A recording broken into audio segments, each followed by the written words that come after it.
Next we are talking about the section 12 sub section 13 और अब हम बात करने जा रहे हैं किसकी, इंश्योरेंस सर्विस की। इंश्योरेंस सर्विस के रेस्पेक्ट में भी हमें चेक करना है कि इंश्योरेंस सर्विस अगर रजिस्टर्ड पर्सन के द्वारा किसी दूसरे रजिस्टर्ड पर्सन को दी जा रही है तो उस केस में प्लेस ऑफ सप्लाई क्या होगी, प्लेस ऑफ सप्लाई होगी location of such registered person who is receiving insurance services. मतलब कि वो रजिस्टर्ड पर्सन जो इंश्योरेंस सर्विस रिसीव कर रहा है उसकी जो भी लोकेशन होगी वो क्या मान ली जाएगी, प्लेस ऑफ सप्लाई मान ली जाएगी।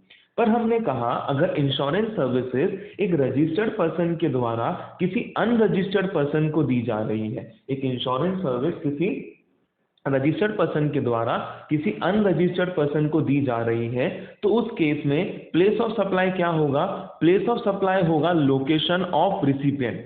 प्लेस ऑफ सप्लाई क्या होगा, लोकेशन ऑफ रिसिपिएंट, जो कि इंश्योरेंस कंपनी के रिकॉर्ड्स में दर्ज है। ठीक है, मतलब कि वो जगह जो कि रिसिपेंट ने अपना एज अ घर दिखा रखा है किसके रिकॉर्ड्स में, इंश्योरेंस कंपनी के रिकॉर्ड्स में।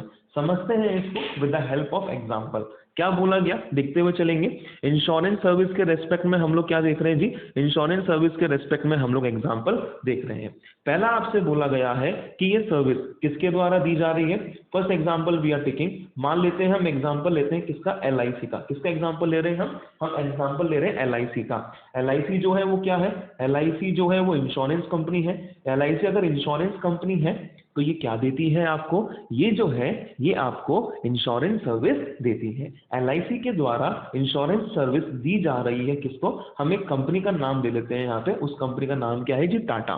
ठीक है, तो एलआईसी के द्वारा जो इंश्योरेंस कंपनी है ये सर्विस दी जा रही है किसको, टाटा लिमिटेड को। टाटा लिमिटेड को अपने स्टॉक जो है वो क्या करवाने, इंश्योर्ड करवाने हैं। ठीक है, अब मान लीजिए ये जो एलआईसी इंश्योरेंस कंपनी है ये कहाँ पर है, लेट्स सपोज ये दिल्ली में है, और ये जो टाटा कंपनी है ये कहाँ पर है, ये है आपके गुरुग्राम में। ये कहाँ पर है जी, ये है गुरुग्राम में। गुरुग्राम में इसका ऑफिस है। तो ये हो गया दिल्ली और ये हो गया Gurugram. Delhi is coming in Delhi and Gurugram comes in what, Haryana. ये कहाँ पर आता है,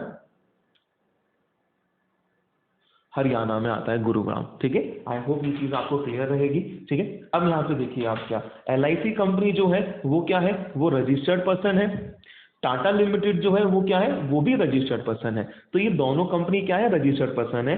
now registered person is giving insurance services to registered person. तो इस केस में इस वाली सर्विस का प्लेस ऑफ सप्लाई क्या होगा, प्लेस ऑफ सप्लाई होगा वो लोकेशन जो क्या है, इस रजिस्टर्ड पर्सन की जो लोकेशन होगी। मतलब कि person, registered person who is receiving the service, जो सर्विस रिसीव कर रहा है उसकी लोकेशन क्या है, तो उसकी लोकेशन है गुरुग्राम। तो इस केस में जो आपका प्लेस ऑफ सप्लाई है वो क्या हो जाएगा, गुरुग्राम हो जाएगा। आई होप ये चीज आपको क्या है, क्लियर होगी। अब हम लेते हैं इसका नेक्स्ट एग्जाम्पल, सेकेंड एग्जाम्पल। ठीक है, हाँ, ये एक एलआईसी इंश्योरेंस कंपनी है। एलआईसी जो है वो क्या करवाती है, इंश्योरेंस कंपनी है, इंश्योरेंस करती है लोगों का।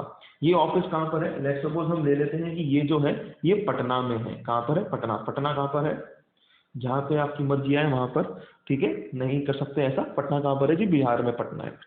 ठीक है, तो एलआईसी इंश्योरेंस कंपनी है, ये कहाँ पर है, पटना में है। अब एक व्यक्ति था, उसका नाम क्या है, उसका नाम है चुनमुन। क्या नाम है उसका, उसका नाम है चुनमुन। चुनमुन नाम है।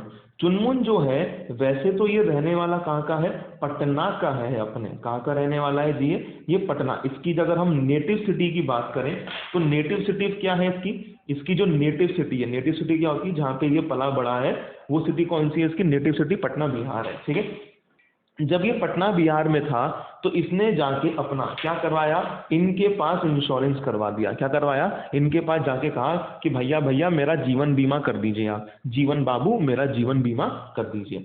तो जब कंपनी ने इसका जीवन बीमा करा होगा तो ऑब्वियसली यहाँ पे इसको एक फॉर्म फिल करना पड़ा होगा। इस फॉर्म में इसने अपना नाम लिखा होगा। नेम क्या है, मेरा नाम है चुनमुन।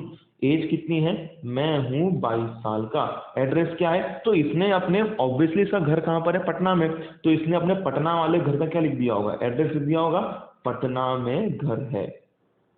एड्रेस क्या है आपका, पटना में घर।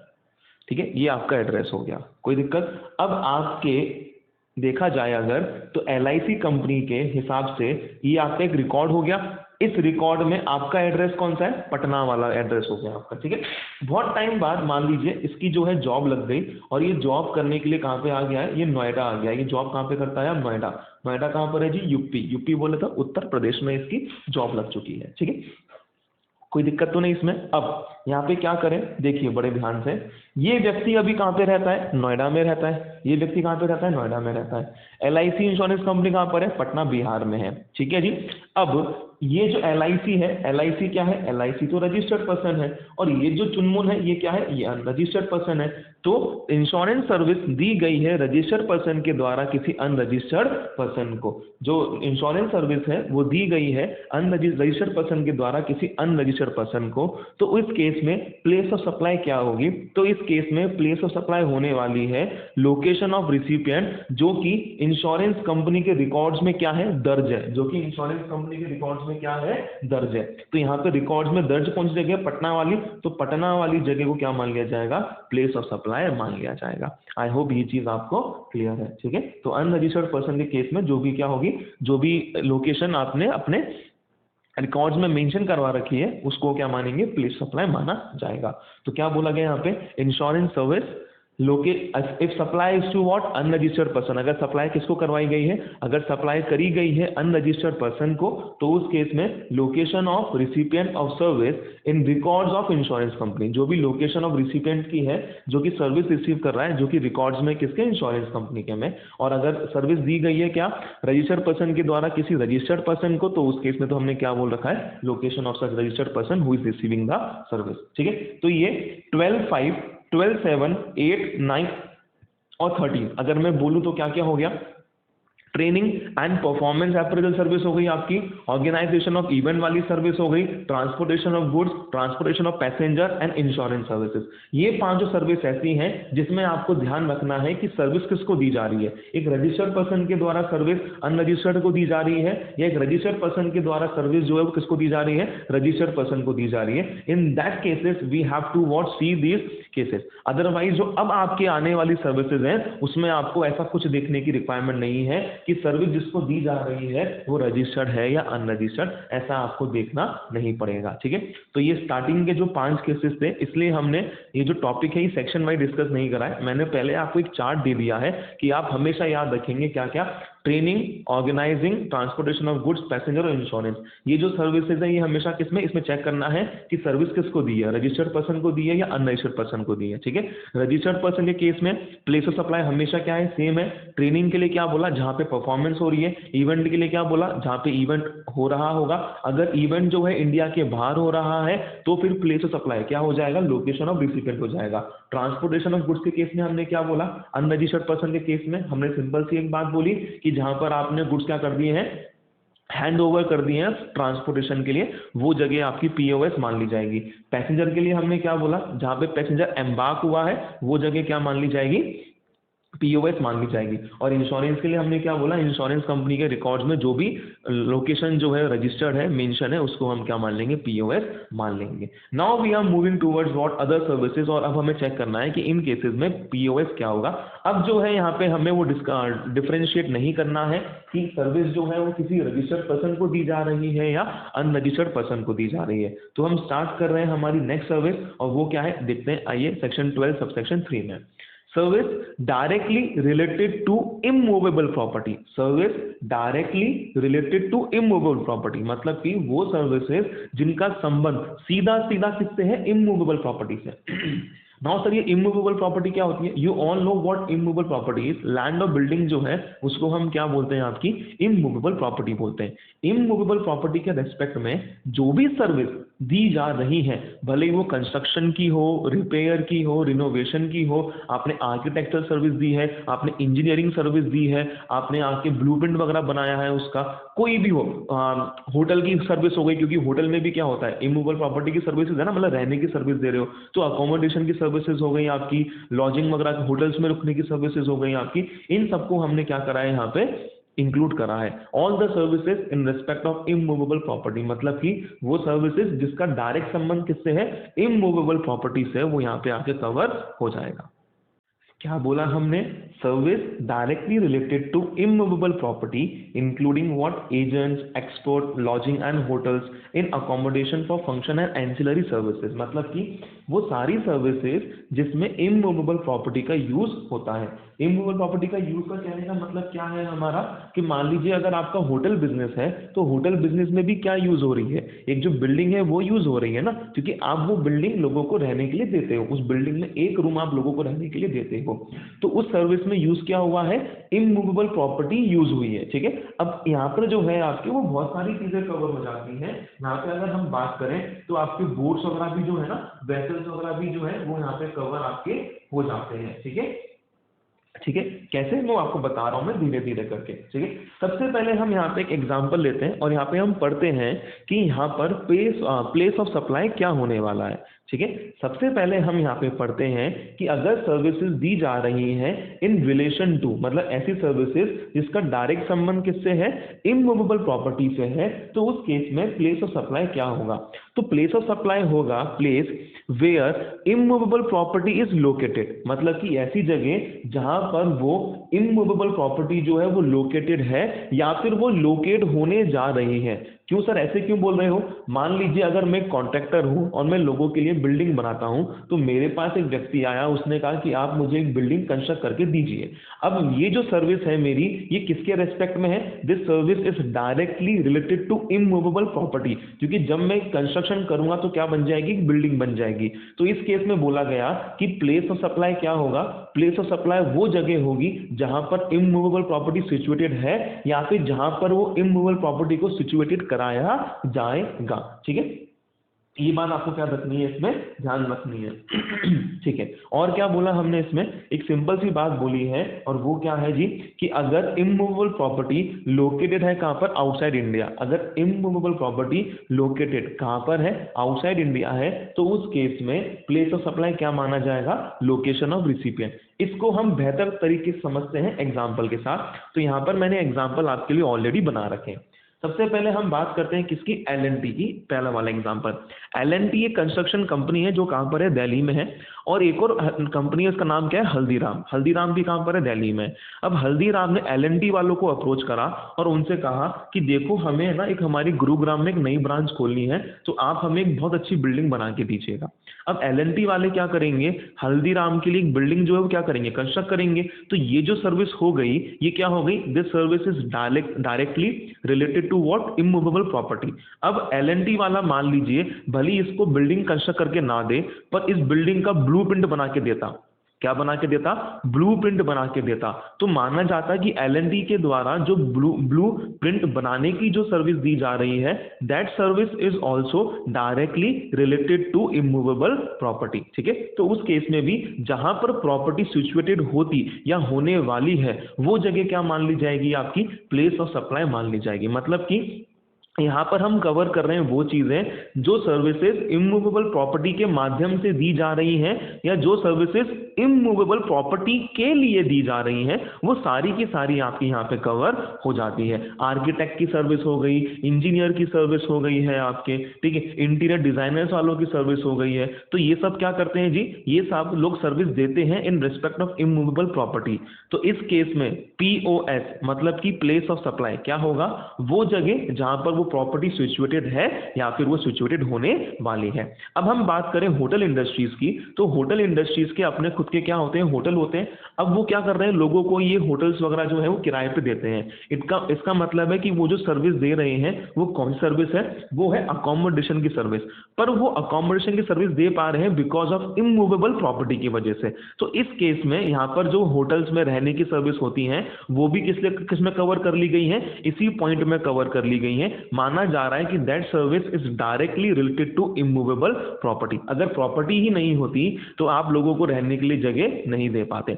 अब क्योंकि हम डे बाय डे जो है वो हमारी जो सोसाइटी है वो काफी इंप्रूव होती जा रही है, हम नए नए सोर्सेज लेके आ रहे हैं, तो आप लोगों ने ये देखा होगा कि काफी अब जगह ऐसी हो गई हैं जहां पे वो रहने के लिए आपको रूम नहीं देते, बल्कि दे प्रोवाइड यू बोट और दे प्रोवाइड यू वेसल। ठीक है, वो आपको बोट या वेसल देते हैं रुकने के लिए, तो वो बोट और वेसल भी यहाँ पर ही कवर्ड है। ठीक है, मतलब अकोमोडेशन, रहने की सर्विस अगर आपको बोट और वेसल में दी जा रही है तो वो भी यहाँ पे क्या आ जाएगा, इमूवेबल प्रॉपर्टी वाले केस में ही क्या होने वाला है, कवर होने वाला है। ठीक है, चलिए ठीक है, तो हम क्या बोल रहे हैं आपसे, सबसे पहला एग्जांपल लिया L&T कंस्ट्रक्शन कंपनी है, इसको अप्रोच करा गया है किसके द्वारा, हल्दीराम के द्वारा। हल्दीराम ने कहा कि आप हमें एक प्रॉपर्टी कंस्ट्रक्ट करके दीजिए, कहाँ पे, गुरुग्राम में। अब L&T वाला जो है ये सर्विस देगा in respect of immovable property, तो L&T वाला कहाँ पर है, दिल्ली में, हल्दीराम कहाँ पर है, दिल्ली में, पर ये प्लेस सप्लाई क्या होगी, जो ऐसी services which are directly related to immovable property, उस केस में प्लेस ऑफ सप्लाई होती है वो लोकेशन जहां पे वो प्रॉपर्टी क्या हो, लोकेटेड हो या फिर लोकेटेड होने जा रही हो। तो ये जो प्रॉपर्टी है ये कहाँ पे लोकेटेड है, गुरुग्राम में। ये लोकेटेड नहीं है, ये लोकेटेड होने जा रही है, कहाँ पर, गुरुग्राम में। तो गुरुग्राम जो है वो क्या मान लिया जाएगा, आपका प्लेस ऑफ सप्लाई मान लिया जाएगा। ठीक है, ओके, हम बात करते हैं नेक्स्ट की। एक आर्किटेक्ट है, उसने क्या करा है, एक बिल्डिंग के लिए प्लान ड्रॉ करा है उसने, और ये बिल्डिंग के लिए प्लान ड्रॉ करके उसने किसको दिया, एक कंपनी है XYZ लिमिटेड, उसको दिया है उसने। ये जो आर्किटेक्ट है, मान लेते हैं ये आर्किटेक्ट कहाँ पे रहता है, ये जयपुर में रहता है, और XYZ जो है ये कहाँ पे रहता है, दिल्ली में रहता है। ठीक है, आर्किटेक्ट कहाँ पर है, जयपुर में, XYZ लिमिटेड कहाँ पर है, दिल्ली में। XYZ लिमिटेड ने एक आर्किटेक्ट को अप्रोच करा और उसको बोला कि देखिए हम गुजरात में एक बिल्डिंग कंस्ट्रक्ट करने जा रहे हैं and we need a plan from you. ठीक है, हमें उस बिल्डिंग के रेस्पेक्ट में एक प्लान बना के दीजिए। तो ये जो आर्किटेक्ट है ये सर्विस दे रहा है directly related to immovable property. तो इस केस में जो प्लेस ऑफ सप्लाई होगी वो क्या होगी, वो जगह जहां पर प्रॉपर्टी सिचुएटेड है या सिचुएटेड होने जा रही है। तो प्रॉपर्टी कंस्ट्रक्ट कहां पे होगी, गुजरात में, तो गुजरात क्या हो जाएगा जी, हमारा प्लेस ऑफ सप्लाई हो जाएगा। क्लियर, आई होप आपको ये बात क्लियर है। अब इसमें हम एक और एग्जांपल ले रहे हैं, वो क्या है, एक पर्सन है, if a person of new Delhi, अगर एक बंदा न्यू दिल्ली का ट्रैवल कर रहा है या फिर स्टे कर रहा है इन अ होटल इन मुंबई, मतलब दिल्ली का एक बंदा ट्रैवलिंग करते हुए मुंबई गया, वो मुंबई में रह रहा है एक होटल में, तो इस केस में प्लेस सप्लाई क्या होगा, प्लेस सप्लाई होगा जहां पे वो होटल, वो इमूवेबल प्रॉपर्टी क्या है, लोकेटेड है, क्योंकि यहाँ पे हमने अकोमोडेशन की सर्विस को भी क्या करा है, इंक्लूड करा है। तो मुंबई में होटल है तो मुंबई को क्या मान लिया जाएगा, प्लेस ऑफ सप्लाई मान लिया जाएगा। ठीक है, अब हम बात करते हैं किसकी, इसके यहाँ पे नेक्स्ट पॉइंट की। जो नेक्स्ट एग्जांपल है आपका, एक बंदा है मिस्टर ए, जो कि क्या है, इंजीनियर है। ये कहाँ पर काम करता है जी, ये मुंबई में काम करता है। इसने, एक बंदा है मिस्टर बी जो बैंगलोर में रहता है, इसने, इंजीनियर ने मिस्टर बी को सर्विस दी है in relation to immovable property, और वो प्रॉपर्टी कहाँ पर है, ऑस्ट्रेलिया में। मतलब कि सर्विस देने वाला जो है वो भी कहाँ पर है, इंडिया में है, सर्विस लेने वाला भी कहाँ पर है, इंडिया में है, पर इमूवेबल प्रॉपर्टी जो है वो कहाँ पर है, आउटसाइड इंडिया में है। तो ऐसे केस में क्या बोला गया है कि अगर आप दोनों इंडिया में हैं पर आपकी जो इमूवेबल प्रॉपर्टी है जिसके रेस्पेक्ट में सर्विस देने दी जा रही है, अगर वो आउटसाइड इंडिया है, तो इस केस में जो POS है वो क्या माना जाएगा, लोकेशन ऑफ रिसिपिएंट को क्या माना जाएगा, POS माना जाएगा। तो हमारे केस में रिसिपिएंट कौन है, मिस्टर बी, तो बैंगलोर को जो है वो क्या मान लिया जाएगा, प्लेस ऑफ सप्लाई मान लिया जाएगा। आई होप ये चीज आपको क्या है, क्लियर है। ठीक है, तो ये हमने पहला पॉइंट कवर करा कि services which are directly related to immovable property. इस केस में हमें सर्विस रजिस्टर्ड पर्सन को दी है या अनरजिस्टर्ड को दी है, वो हमें देखने की रिक्वायरमेंट नहीं है। चलिए बढ़ते हैं हम नेक्स्ट सर्विस की ओर, जिसका नाम क्या है, 12 सबसेक्शन 4, और ये क्या बोलती है आपसे, restaurant, catering, personal grooming, fitness, beauty treatment, health services including plastic surgery. अब आप बड़े ध्यान से देखिए, रेस्टोरेंट के द्वारा जो सर्विसेज दी जा रही हैं, वो जो आपका कटिंग वटिंग वाला आपको सर्विसेज देता है, वो सर्विस जो आपके डॉक्टर के द्वारा आपको दी जा रही है, मेडिकल सर्विसेज आ गई। अगर आप प्लास्टिक सर्जरी करवाने जा रहे हैं तो उसकी सर्विस आ गई है, अगर आप जिम वगैरह जा रहे हैं तो वो सर्विसेज आ गई हैं। इन सारी सर्विसेज की खासियत क्या है, इन सारी सर्विस की खासियत ये है कि जिस बंदे को सर्विस लेनी होती है वो इनके पास जाता है, वो इनके पास जाता है। अगर आपको खाना खाना है तो आपको रेस्टोरेंट जाना पड़ेगा, अगर आपको जिम एक्सरसाइज करनी है तो आपको जिम जाना पड़ेगा, अगर आपको अपनी कटिंग वगैरह करवानी है, ट्रिमिंग करवानी है, वैक्सिंग करवानी है, थ्रेडिंग करवानी है, जो भी करवाना है उसके लिए आपको जाना पड़ेगा। अगर आपको डॉक्टर को दिखाना है तो आपको उसके पास जाना पड़ेगा, अगर आपको प्लास्टिक सर्जरी करवानी है तो आपको उनके पास जाना पड़ेगा। मतलब कि you have to be for this services the person is what physically required, उस बंदे की फिजिकल रिक्वायरमेंट होती है। ठीक है जी, तो वो सारी सर्विसेज यहाँ पे कवर्ड हो गई हैं आपकी। इस केसेस में क्या क्या बोला गया है, ऐसी सर्विसेज के केस में प्लेस ऑफ सप्लाई क्या होगा, ऐसी सर्विस के केस में प्लेस ऑफ सप्लाई आपका होने वाला है वो प्लेस जहाँ पे ये सर्विस एक्चुअल में क्या हुई हो, परफॉर्म्ड हुई हो, वो जगह जहाँ पे ये सर्विस एक्चुअल में क्या हुई हो, परफॉर्म्ड हुई हो। ठीक है, हम इसके बहुत सारे एग्जांपल्स लेते चलते हैं और उससे धीरे धीरे आपको क्लियर होता हुआ चलेगा। एक मिस्टर ए हैं, वो कहाँ पे रहते हैं, पुणे में रहते हैं। वो मुंबई की एक रेस्टोरेंट में खाना खाने जा रहे हैं। ठीक है, तो जो ए है पुणे का, वो मुंबई के किसी रेस्टोरेंट में खाना खाने जा रहा है। अब आप मुझे बताइए, खाना खाने की सर्विस एक्चुअल में कहाँ पे हुई, भाई मुंबई में हुई ना, क्योंकि वहां पे रेस्टोरेंट था। आप वहां पे जाके तो सर्विस तो एक्चुअली वहीं पे परफॉर्म हुई ना, तो वो जहाँ पे सर्विस एक्चुअल में परफॉर्म हुई है उस जगह को हम क्या मान लेंगे जी, प्लेस ऑफ सप्लाई मान लेंगे। तो इस केस में हमारा जो मुंबई होगा वो क्या हो जाएगा, प्लेस ऑफ सप्लाई हो जाएगा। नेक्स्ट हमने क्या देखा, मान लीजिए एक मिस्टर जैन है जो क्या केटरिंग बिजनेस है, वो कहाँ पे रहते हैं, कोटा में रहते हैं। यहाँ पर एक बंदा है मिस्टर शर्मा और इनके बेटे की शादी है और ये भी कहाँ पे रहते हैं, कोटा में रहते हैं। तो शर्मा जी ने जैन साहब से कहा कि सुने सुने जैन साहब, लौंडे की शादी है और आप तो खाना बहुत एकदम लजीज बनाते हैं आप, तो भैया हम आपकी केटरिंग सर्विस लेने वाले हैं। जैन साहब ने कहा कोई दिक्कत नहीं जी, बताइए शादी कहाँ पर है। हमने कहा देखो भाई, लौंडे का बहुत मन था कि वो वेडिंग, अरे डेस्टिनेशन वेडिंग हो, तो वो कहाँ पे ले जा रहा है, हम सबको उदयपुर लेके जा रहा है। तो आपको जो सर्विसेज है वो कहाँ पे देनी है, उदयपुर में देनी है। अब आप देखिए, सर्विस देने वाला भी कहाँ का है, कोटा का, सर्विस लेने वाला भी कहाँ का है, कोटा का। बट ये सर्विस एक्चुअल में परफॉर्म कहाँ पे हो रही है, ये सर्विस एक्चुअल में परफॉर्म हुई है उदयपुर में। तो उदयपुर जो है वो क्या मान लिया जाएगा, आपका प्लेस ऑफ सप्लाई मान लिया जाएगा।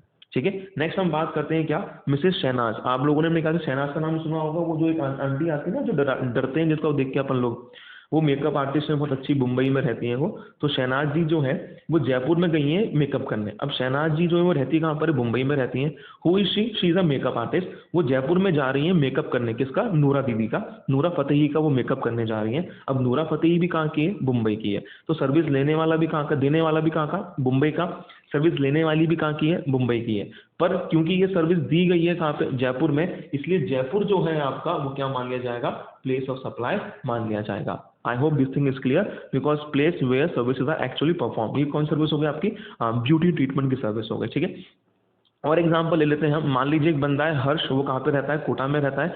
हर्ष को क्या है, वैक्सिंग करवानी थी, तो उसने किसको फ़ोन करा, मंजू आंटी को फ़ोन करा। मंजू आंटी जो है वो कहाँ पे रहती हैं, जयपुर में रहती हैं। ठीक है, तो मंजू आंटी जो है वो जयपुर से वैक्सिंग करने आ रही है, किसकी, हर्ष की, कहाँ पे, कोटा में। अब मंजू आंटी के द्वारा, देखो हर्ष कहाँ का, कोटा का, मंजू आंटी कहाँ की, जयपुर की। सर्विस देने वाला जयपुर का, सर्विस लेने वाला कहाँ का है, कोटा का है। ठीक है, पर सर्विस एक्चुअल में परफॉर्म कहाँ पे हो रही है, कोटा में। तो कोटा क्या हो जाएगा, प्लेस ऑफ सप्लाई हो जाएगा। ठीक है, तो ये हमने बात करी किसको लेके जी, सर्विसेज, रेस्टोरेंट केटरिंग वाली हो गई आपकी, पर्सनल ग्रूमिंग फिटनेस वाली हो गई, beauty treatment, health services including plastic surgery. तो प्लेस ऑफ सप्लाई क्या होगी, place where services actually perform, जहाँ पे ये सर्विस एक्चुअल में परफॉर्म करी गई है वो वहाँ पे माना जाएगा।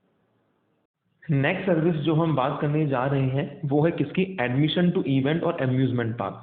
देखिए, हम यहाँ पर एडमिशन टू अ इवेंट की बात कर रहे हैं, इवेंट को ऑर्गेनाइज करने की बात नहीं कर रहे। क्या आपके साथ कभी ऐसा हुआ है क्या कि आपको समझ में आया कहीं पे एक इवेंट हो रहा है और आप उस इवेंट में जाने के लिए आप टिकट परचेज कर रहे हो, तो ये टिकट परचेज करने की जो सर्विसेज, जो टिकट सेल करने की जो सर्विसेज दी जा रही है उसको हम क्या बोलते हैं, एडमिशन टू इवेंट्स और अम्यूजमेंट पार्क। अगर कल को आपको वाटर पार्क जाने का मन हो, तो जब आप वाटर पार्क जाएंगे तो वाटर पार्क जाते ही सबसे पहले आपको टिकट परचेज करनी पड़ेगी। ठीक है, एक उस टिकट की वजह से आपका वाटर पार्क में क्या हो रहा है, एक एडमिशन हो रहा है, मतलब आपको एक अंदर आने की परमिशन मिल रही है। ठीक है, तो ये जो सर्विस है एडमिशन की, मतलब कि just so that you can enter that event, आप उस इवेंट में एंटर कर सको या आप किसी अम्यूजमेंट पार्क में एंटर कर सको, वो सर्विसेज के लिए हम क्या बोल रहे हैं यहाँ पे, एडमिशन टू इवेंट और अम्यूजमेंट पार्क। इवेंट को ऑर्गेनाइज करने की सर्विस हम लोग पहले दिख चुके हैं, यहाँ पे इवेंट ऑर्गेनाइज नहीं हो रहा, यहाँ पे इवेंट को अटेंड करना है आपको।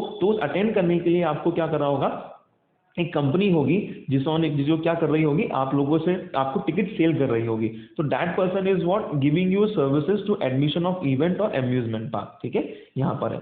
क्या आपने कभी ऐसा देखा है कि इवेंट हो रहा है, मान लीजिए कंसर्ट वगैरह जो होते हैं कि अरिजीत सिंह का कॉन्सर्ट चल रहा है कहीं पे, किसी बहुत अच्छे सिंगर का कॉन्सर्ट चल रहा है, और you might have heard about that ना, आप लोग स्टैंड अप कॉमेडी सुनते होंगे, तो स्टैंड अप कॉमेडी में आप देखते होंगे कि कॉमेडियन जो है वो कॉमेडी करता है and rest of the people audience जो है वो बैठी हुई रहती है। तो वो जो ऑडियंस है वो टिकट के पैसे पे करके वहां पे आई हुई होती है, तो उन्होंने वो टिकट खरीदी ना किसी से, because someone was giving that services कि आप लोग उस इवेंट में एंटर हो सको, आपका उस इवेंट में एडमिशन हो सके। तो यहाँ पर हम उन सर्विस की बात कर रहे हैं, ठीक है। तो वाटर पार्क हो गया, इवेंट हो गया। इवेंट कौन कौन से होते हैं मैं आपको बता दूं। इवेंट होते हैं आपके कल्चरल इवेंट हो गए, आपके आर्टिस्टिक इवेंट हो गए, क्रिकेट मैच हो रहा है तो क्रिकेट मैच में स्टेडियम में जाने का एडमिशन चाहिए आपको, तो वो हो गया। कोई साइंटिफिक पार्क में आप लोग जा रहे हैं, कोई एजुकेशनल इवेंट है, या कोई एंटरटेनमेंट इवेंट वगैरह है, या अम्यूजमेंट पार्क वगैरह हो गए। तो इस केस में any services which is what related to admission of event और अम्यूजमेंट पार्क, तो ऐसे केस में जहाँ पे वो इवेंट एक्चुअली में हेल्ड हो रहा है या जहाँ पर वो पार्क सिचुएटेड है, उस जगह को क्या माना जाएगा, प्लेस ऑफ सप्लाई माना जाएगा, ठीक है। तो if there service is what, if service is related to what, admission to event और अम्यूजमेंट पार्क, मतलब cultural, artistic, sporting, scientific, educational, entertainment event और अम्यूजमेंट पार्क वगैरह का सर्विस है, तो उस केस में जहां पर भी ये इवेंट हो रहा होगा, place where this event is being conducted, या जहां पे वो एक क्या होगा, अम्यूजमेंट पार्क होगा। You might have heard about the Excel world ना, एक्सेल वर्ल्ड, घर नहीं नहीं जाऊंगा मैं, एक्सेल वर्ल्ड में रहूंगा मैं, मुंबई में जो एक काफी फेमस एक्सेल वर्ल्ड है, ठीक है। या इंदौर में भी काफी सारे अम्यूजमेंट पार्क हो गए हैं। I know one of the amusement park जो कि आई थिंक सबसे बेस्ट है, नोएडा का जो एक वर्ल्ड्स ऑफ वंडर के नाम से वहां पर है, तो वाओ जिसको हम बोलते हैं, तो वर्ल्ड्स ऑफ वंडर एक बहुत अच्छा अम्यूजमेंट पार्क है। उसमें काफी सारी स्लाइड्स, वाटर पार्क आपको मिलेंगे, डिफरेंट स्लाइड्स आर देयर, और साथ में उसमें वहाँ पे other varieties of, different varieties of वो है वहाँ पे स्लाइड्स वगैरह, झूले वगैरह जो हम बोलते हैं, वो सारी चीजें हैं, ठीक है। अब उस इवेंट में, उस अम्यूजमेंट पार्क में जाने के लिए first of all you have to purchase a ticket. तो परचेज हम क्या करेंगे, टिकट परचेज करेंगे। अब मान लीजिए आप लोग कहाँ के रहने वाले हैं, आप लोग कोटा के रहने वाले हैं, जो बंदा आपको वहाँ पे एडमिशन की सर्विसेज दे रहा है वो कहाँ का रहने वाला है, मान लीजिए वो नोएडा का रहने वाला है, वो जो कंपनी आपको दे रही है वो नोएडा की रहने वाली है। तो आप सर्विस देने वाला कौन, आप सर्विस देने वाला कौन, ये। अब प्लेस सप्लाई क्या मानी जाए, तो जहाँ पे ये इवेंट होगा वो, जहाँ पे ये क्या होगा, अम्यूजमेंट पार्क होगा। अभी अम्यूजमेंट पार्क कहाँ पर है, ये अम्यूजमेंट पार्क मान लीजिए नोएडा में है या मुंबई में है, तो नोएडा मुंबई क्या हो जाएगी, आपकी प्लेस ऑफ सप्लाई हो जाएगी, ठीक है। अब कभी कभी हम क्या करते हैं, टिकट जो है वो ऑनलाइन बुक कर लेते हैं। You might have notice this things कि अब पेटीएम वगैरह पे और अदर अदर जो ये एप्स वगैरह हो गई है, पेमेंट ऐप, ये सारा आपको क्या करती है, अलाउ करती है, यू कैन व्हाट, आप जो है वो ऑनलाइन टिकट बुक कर सको। या मूवीज के लिए भी एडमिशन मिलता है आपको, तो उन सब के लिए आपको ऑनलाइन टिकट अवेलेबल हो रही है। पर जहाँ पे वो इवेंट एक्चुअल में हो रहा है वो क्या माना जाएगा, प्लेस ऑफ सप्लाई माना जाएगा, even if you are purchasing ticket on online basis, ठीक है। ओके, नेक्स्ट हम बात करते हैं किसकी, आप जब, अभी हमने ऊपर देखा था ट्रांसपोर्टेशन ऑफ पैसेंजर्स, मतलब ट्रांसपोर्टेशन ऑफ पैसेंजर्स, पैसेंजर्स का ट्रांसपोर्ट हो रहा था बाय ट्रेन, जो भी हमने कहा था ट्रेन, एयरक्राफ्ट, वेसल वगैरह। यहाँ पर हम बात कर रहे हैं उन सर्विसेज की जो कि आपको बोर्ड पे दी जा रही है, मतलब कि ऐसी services which are being given to you in vessel, aircraft, या फिर services which are given to you in train, मतलब उनके बारे में हम बात कर रहे हैं। फॉर एग्जाम्पल आप मान लीजिए कि आप एयरक्राफ्ट से ट्रैवल कर रहे हैं, और एयरक्राफ्ट से ट्रैवल करते करते आपको जो सर्विसेज बीच में मिल रही हैं, आपने कहा भाई I need a glass of water, तो when the water is being supplied to you, वो तो क्या हो गया, गुड्स हो गया, आपको दिया गया है। पर जो वेटरेस है वो आपको वहां पे पानी लाके दे रही है, तो वेटर ने क्या दी है, जो वेटरेस, सॉरी एयर हॉस्टेस जो है उसने क्या दी है आपको, उसने आपको सर्विस दी है, ठीक है। और even if you are demanding कि भाई मुझे इंग्लिश मूवी देखनी है, तो वो भी क्या होगी, एक तरीके से सर्विस दी जा रही है आपको। तो अगर सर्विस दी जा रही है बोट पे, एक ऐसे कन्वीनियंस, ऐसे वेसल पे, एयरक्राफ्ट में जो स्टार्ट हो चुका है, मतलब कि उसकी जो जर्नी है वो स्टार्ट हो चुकी है, तो कन्वेंस में आपको बोर्ड पे सर्विस अवेलेबल करवाई जा रही है। तो इस केस में प्लेस ऑफ सप्लाई क्या होती है, तो ऐसे केस में बोला गया है कि प्लेस ऑफ सप्लाई होगी आपका फर्स्ट शेड्यूल पॉइंट, क्या होगी आपका, this will be your first schedule point. For example mister x जो है वो ट्रेवल कर रहे हैं दिल्ली से मुंबई बाय प्लेन, तो दिल्ली में वो चढ़े और मुंबई वो उतरेंगे, ठीक है। अब दिल्ली और मुंबई की जर्नी के बीच में उन्होंने कहा कि भाई मुझे एक इंग्लिश मूवी देखनी है, तो this is what a service which is being provided to him, रास्ते में कन्वेंस में दी गई है।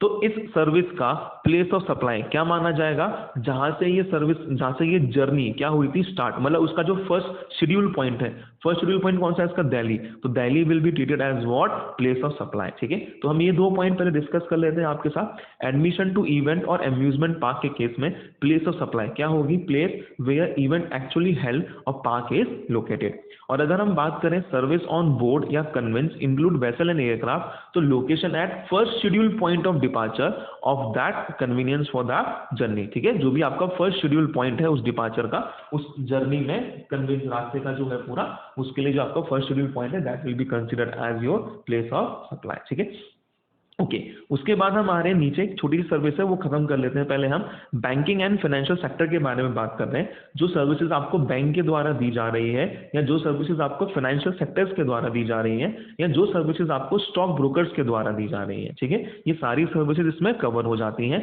इंश्योरेंस सर्विस इसमें कवर नहीं है, क्योंकि इंश्योरेंस सर्विस की बात हम सेक्शन 12 सबसेक्शन 13 में पहले ही कर चुके हैं। यहाँ पे हम बात कर रहे हैं किसकी, सेक्शन 12 सबसेक्शन 12 की, जो बैंकिंग के रेस्पेक्ट में।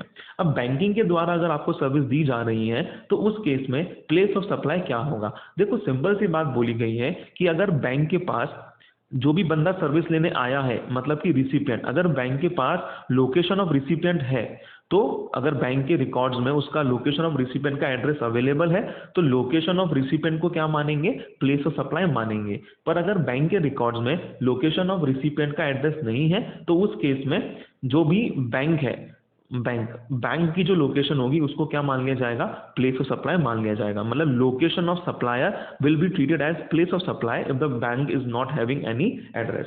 सर इसका एक एग्जांपल दीजिए आप। बिल्कुल, हम यहाँ पे बात करते हैं। एक बंदा है सी, जो कहाँ का रहने वाला है, उत्तर प्रदेश का रहने वाला है। वो दिल्ली में रहता है वो अभी, तो दिल्ली में एक बैंक के पास गया वो। इसकी नेटिव प्लेस कैसी है, वैसे यूपी है, पर अभी वो किसी काम से दिल्ली गया हुआ है। तो दिल्ली में जाके उसने बैंक को अप्रोच करा और उसने बैंक से कहा कि बैंक मुझे एक डीडी बनाना है। क्या बनाना है, DD.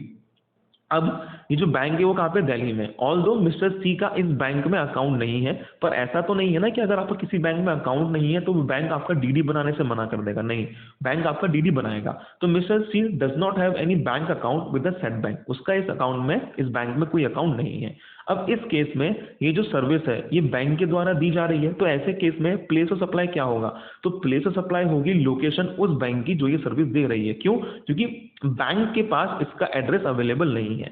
Since location of recipient is not available in records of supplier, तो इस केस में जो प्लेस सप्लाई है वो क्या हो जाएगी, आपकी दिल्ली मानी जाएगी। आई होप ये बात आपको क्लियर होगी। ठीक है, नेक्स्ट हमने क्या बोला आपसे, एडवर्टीजमेंट सर्विसेज जो कि दी जा रही है गवर्नमेंट को या लोकल अथॉरिटी को। आपने बहुत जगह देखा होगा कि गवर्नमेंट्स के काफी सारे होर्डिंग्स लगे रहते हैं। तो ये जो गवर्नमेंट को होर्डिंग्स लगाने की जगह है, अब आपने ये भी देखा होगा कि बहुत सारी जगह पे लिखा होता है कॉन्टैक्ट फॉर दिस साइट। अगर आप कभी हाईवे वगैरह पे घूमने जा रहे हैं या ऐसी जगह पे जहाँ पे साइड में स्पेस खाली है, तो वहाँ पे होर्डिंग्स लगे रहते हैं और होर्डिंग पे लिखा हुआ होता है कॉन्टैक्ट फॉर दिस साइट। मतलब कि वो जो बंदा है, आप अगर उसको फोन करोगे, तो अगर आपको अपनी किसी भी चीज का एडवर्टीजमेंट कराना है तो आप उस बंदे को फोन करिए और वो अपनी होर्डिंग पे आपका पैम्पलेट लगवा देगा। तो इसको बोलते हैं एडवर्टीजमेंट सर्विसेज। अब एडवर्टीजमेंट सर्विसेज दी जा रही है गवर्नमेंट को, लोकल अथॉरिटी को। मतलब कि गवर्नमेंट जो है वो एक स्कीम लेके आई है कि आपके जो भी गैस सिलेंडर्स वगैरह है उस पर हम आपको सब्सिडी देंगे। क्लियर है ये, हाँ जी। तो सब्सिडी अगर दी जा रही है तो गवर्नमेंट को इसका एडवर्टीजमेंट करना है। तो गवर्नमेंट ने किसी एडवर्टीजमेंट कंपनी को अप्रोच करा और उससे कहा कि आपकी जितनी भी होर्डिंग्स खाली है, आप हर जगह पे हमारी गवर्नमेंट की फोटो, हमारे नेताओं की फोटो लगा दीजिए और उसमें लिख दीजिए कि गैस पे सब्सिडी दी जाएगी। ठीक है, ये गवर्नमेंट ने ये जो स्कीम है ये सिर्फ एक स्टेट में नहीं लगाई बल्कि अलग अलग स्टेट्स में लगाई इस केस में। तो ये इसमें प्लेस ऑफ सप्लाई क्या होगा, बिल्कुल सिंपल सी बात है, हर स्टेट के लिए जितने भी होर्डिंग्स लगे हैं उस स्टेट्स के लिए, उन स्टेट्स में उतने होर्डिंग्स का क्या माना जाएगा, प्लेस ऑफ सप्लाई माना जाएगा। ईच ऑफ सच स्टेट और यूनियन टेरिटरी जहां पे एडवर्टीजमेंट ब्रॉडकास्ट हुआ है, रन हुआ है या प्लेड हुआ है, मतलब कि यहाँ पे हम सिंपल सा एग्जांपल लें, गवर्नमेंट ने कहा कि भैया कोटा में भी लगाओ, जयपुर में भी लगाओ, मुंबई में भी लगाओ, दिल्ली में भी लगाओ। तो जयपुर, मुंबई, दिल्ली और एक और जगह कोटा, जयपुर, मुंबई, दिल्ली, ये चारों जगह क्या मानी जाएंगी? प्लेस ऑफ सप्लाई मानी जाएंगी। जितने जितने होर्डिंग्स लगे हैं यहाँ पे उतने उतने के लिए ये जगहें प्लेस ऑफ सप्लाई मानी जाएंगी। मान लीजिए कोटा में लगे 2 होर्डिंग, तो 2 होर्डिंग की प्लेस सप्लाई क्या हो जाएगी? कोटा हो जाएगी।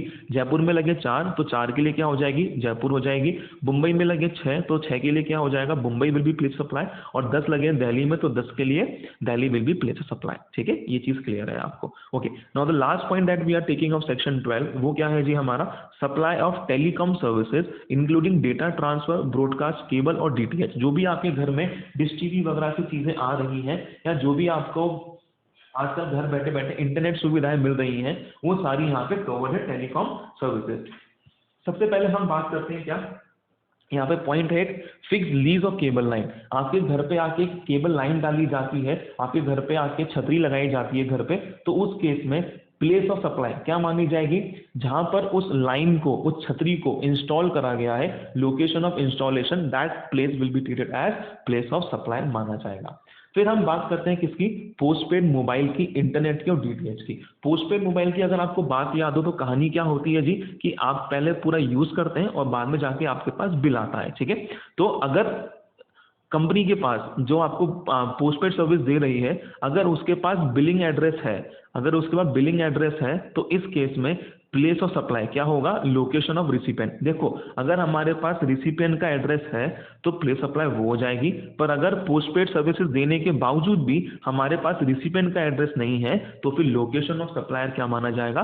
प्लेस ऑफ सप्लाई माना जाएगा। क्लियर है ये? ठीक है, फिर हम आते हैं किसके केस में? प्रीपेड मोबाइल, इंटरनेट और डीटीएच के केस में। प्रीपेड मोबाइल में क्या बोला गया है? ये जो दिया जा रहा है किसके थ्रू दिया जा रहा है? एजेंट और डिस्ट्रीब्यूटर के थ्रू दिया जा रहा है। तो अगर इस केस में एड्रेस ऑफ उस एजेंट का, डिस्ट्रीब्यूटर का, जो सप्लाई कर रहा है फाइनल कस्टमर को, कंज्यूमर को, वो क्या होगी? प्लेस सप्लाई होगी। या फिर जहां पे उसने पेमेंट रिसीव करी है या वाउचर बेचा है, क्योंकि आपने देखा होगा प्रीपेड वाउचर्स वगैरह भी आते थे, जब आप पहले उसको कॉइन से स्क्रैच करते थे और फिर उसमें कोड आता था, तो कोड आपको टाइप करके डालना पड़ता था और फिर आपका उतने ही अमाउंट से जो है मोबाइल है वो रिचार्ज हो जाता था।